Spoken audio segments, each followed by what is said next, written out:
Mathadam lapen ke ku pilo chok chedam lapen ku isi klem nang la so puthara thani ki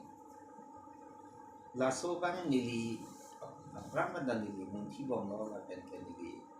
kala nili newspaper lo ke kalong dan nili kira la pen tok Karbi Anglong la metrik along kai ke mata hingo la reza non det kali la ke ha ke chen achu ninge minan ko lo chen chu ninge tok ti men si padam la ko mungkin pining tak yang sihil pen ke kompetisi kan hil disu tabang 80 plus percentage lo ini 50 dah dia chat lo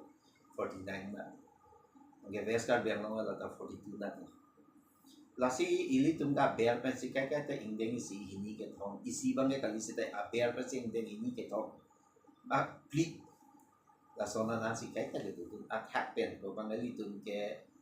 phodun de lasi ili tum non ili tum dak political consciousness dolo apen dak social activist atau piglo social organization atau piglo political dum da activist piglo sita lahai sta ili tum ma future ili tum ke rangyan ke la education lo lage madu ta chini lo andu ta de ang chun lo wat phis ta me la so ka pat chun karluji ka parluji ko bang claim bang ade la lo ni ko ni athela da ke claim na nai pulon te education system ili tum ko na lo ke chok chi la bang chelang nang po ili tum koso level along wrong level lo ma ili tum administration along to me chok ti lo ma la hai su lang po la si la hai long ni ligatar libdam ke la ke metric result ka pang tu ya pan ke akeong enai sita chik ningkan ke thom na ni ban kan phok ningkan ke thom ni kan pho a ben no te la ke metric result ang song po ben no no pong pet klem pa min la labang ili tum ke foundation ke ching along be chok chi ili tum ha school atok dam po hadap pen da than pa mi ke ching si ke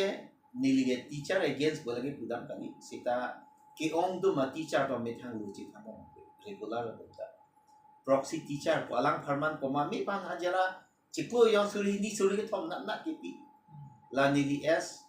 chairman Karbi language development board ke do ki bom pen ni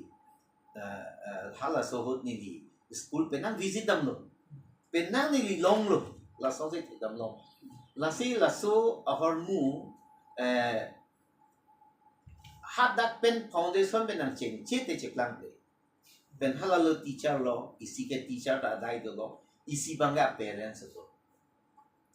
oso mara tuma phan chelang dun mangwe kacharli ko ano ne kidun ko ano ne class dun no ne dun de lo ne la so bang si kichok dam de ke thit tan da ko lang dam no nang asomar bang thom bang pi do inu do so ni ke po ve ka lam la ke la so ni ga ni nang li somar bang on do bang pi do kon an lo chali thera ho on an mi yong ko pan mi yong buri basa api so chal la bang da ji pu de pa me ni angel la son lo pulong te api apu ta ko na sia duty ke do la hello isi ke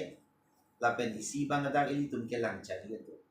ang song ke taxi pen la ang bong pa na lo ta pulong da ili tum mama long to da duty dam de la hai bang lang ati pen teacher atum ta pulong hala political la dun rong ha politics patu dun rong pinya organization claim rong la song si pa cha ma de ho ko man ni pinya business to claim rong la song do pi mo pe dili than ma di la contract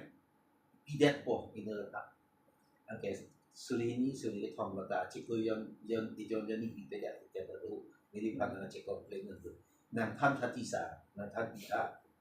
jo la sona jo ni pe na ma si ka sik sak do lo udam pong ke wang tu cho na ke MES ang den ang le po high school ang le ang le po ang ke halang pa ke metric ang ke halap da ME school dong pupo a better foundation se kan no reading and get thegwang wele ni tun ko sono ge than po ang la tum mang da po high school lo te la tum me se foundation me si ka we ni tum ko ge than po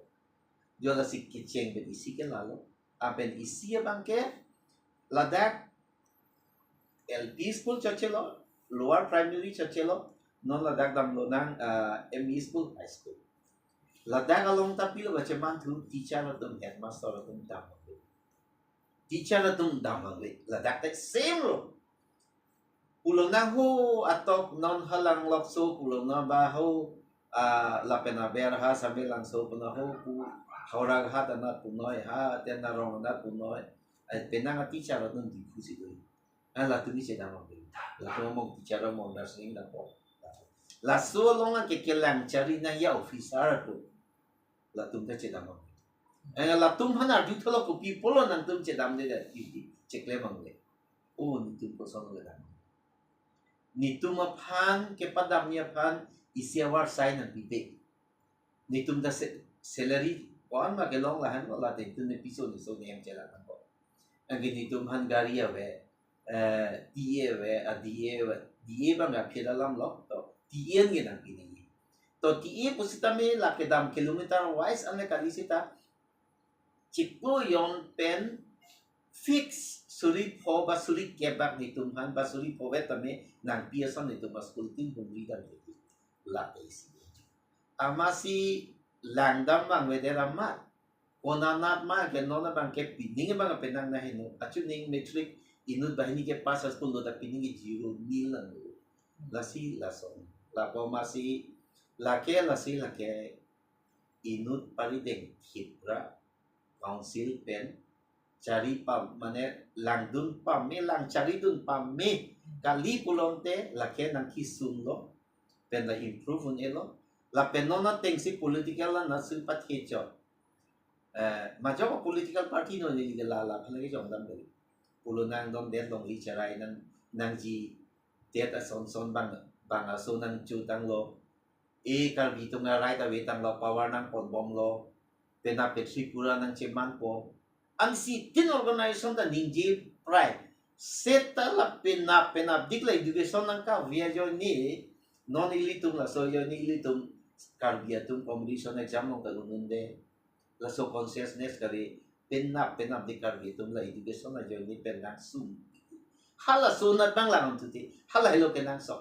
la so kang thur nang i pulo nang non ilitum ya social organization na branch lo aro lo balada arpuden lo alang tuma area a branch area long a school functioning ko sono ni hada bench desk dolo ne ave a building dolo ne ave ne repairing dam de chainong padom rui teacher dam de arui student don da wange a building do a hem do dance back do student dom dam po lo sini chong ho pa ju po teacher dam de chewang ru la ma la dam de la si future ke tum ola bang cheng na la education yang sinang cengci pulutan te koson ben si ili tumang song damun po pini ili tum pupo Karbi tum buji bang we te bang we Karbi tum ke hala pusi dun po vote me thang Karbi yang karjap tum ha chi yok je po koson o chi yok po until and unless pi muni de tum ili tum marat dun ke education pi hala so ka buji te ajak kong ang ton pendora pet pi pulutan te la so ka buji ke bangun ilu lagi political pini mani pupo hem no sadama no res mani pupo sona sexy dul pupo ho mani pupo ni tumke la son si dampong bang pupo la pen ke la punat ke political nat ke ching tu bang pupo anke bang ang tan penamuni to mangke arlo ke nat ke non ke pulo nang penanga constituency lagi si pulo pupo history lo isi kini Longsing salam tekan pulo nang aprang dak local tun bitur vera din da local tun long lesi akapre ka tun nang tanglo ang lahi tun kata si reserve wa type sinan do la son pong ke la so po ka che song ita bangko no nang bangko no ke ba thi bangko ano education non anta nili example lang pipo dipu ahiti dipu ke Karbi Anglong ahem pi alo dak pen kilometer truck ve adim arom rong ho arong along la so isia rong along non anta towara ve electricity ave mobile network ave iskoli hum ave non ta ningkan kep so marta rong si puju pre non ta school po amena na seri tangte dak di fua dunga mane na son no pulong te latum ke oson si consciousness banga dim lo oson si ka buji dan la si la ke phere me kang ya ili tum ke wang jiang ya pan education na jong si non son pa pi bom pulote laki litum ke nona song si cekoi seroi po laki dambong po hala bang atun kipu po so si insan ke char si pu anu tin na ni lo chok na nang helo chok chi nang helo chok chi cekoi to tan si laku si dam po la si non nili ka do we social organization na tum han lo especially la education na bang si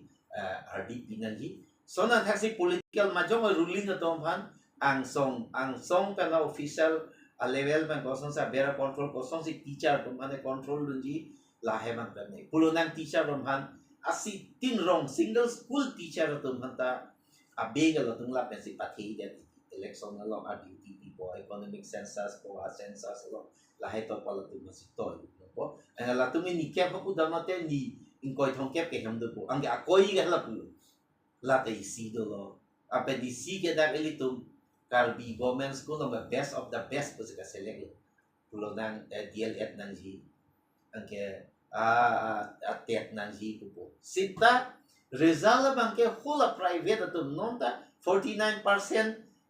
Karbi Anglong 42% West Karbi Anglong po sita laan kili dunta laki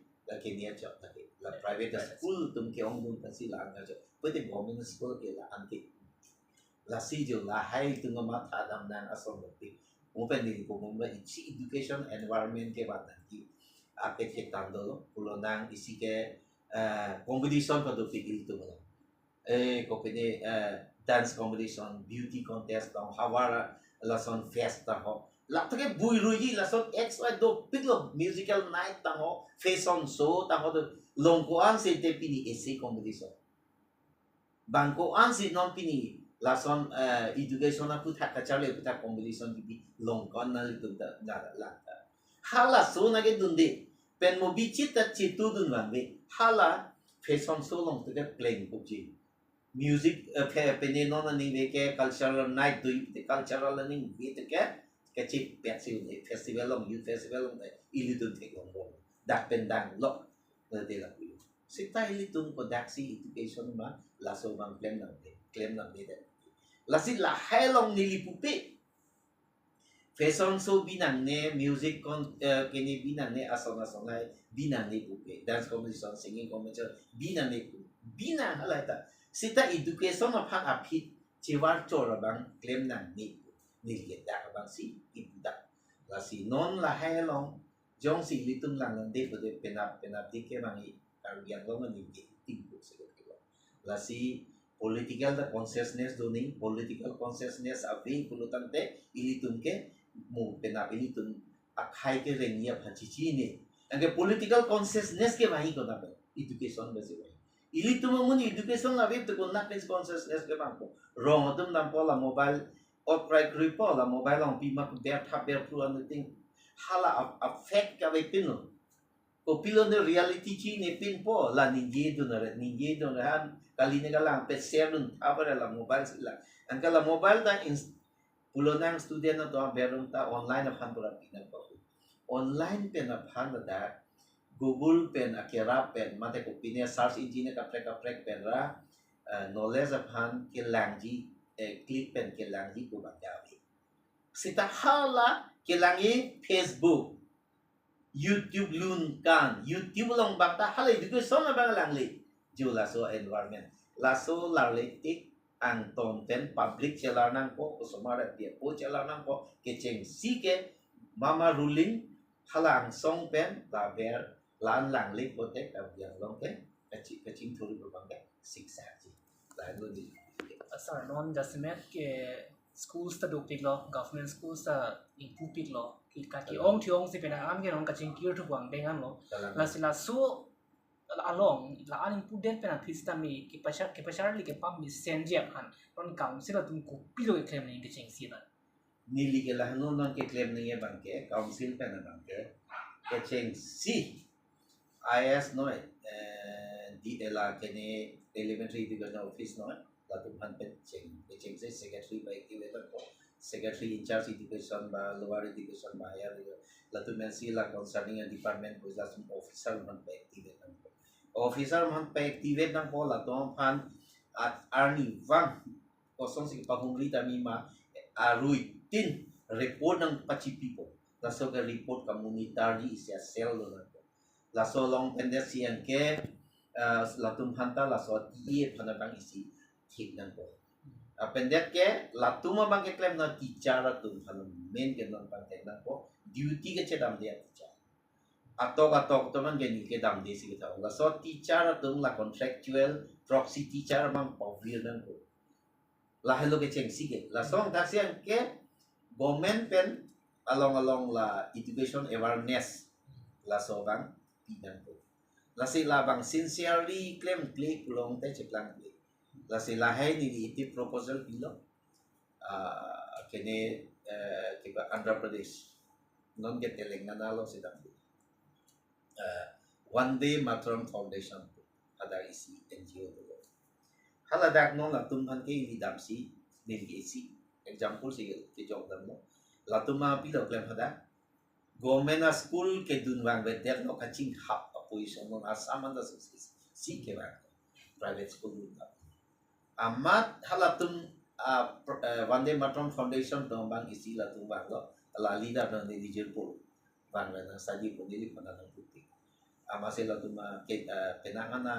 hormona cilo ni lalo latum bang claim to bang ke identify sila hello root cause ke cheng si ke primary lo ko te highly educated to man teacher man appointment pinandi ka to matente suppose mani MA pen MA BEd aba MPhil gitu tang lahe tu masih primary son pinandi la tinggal de hala so level om tani ke lo ta la si lahe pen lang dam nang po la son pen no se ekdom dam po man no la tung la son ke claim research pen claim man non ke private school ma ka chi bon tu nang lo ka chi up nang lo private school ben sinong ke government school si kita gitu lo dak mi na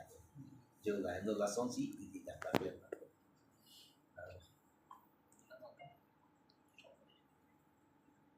ini to lang ma coba di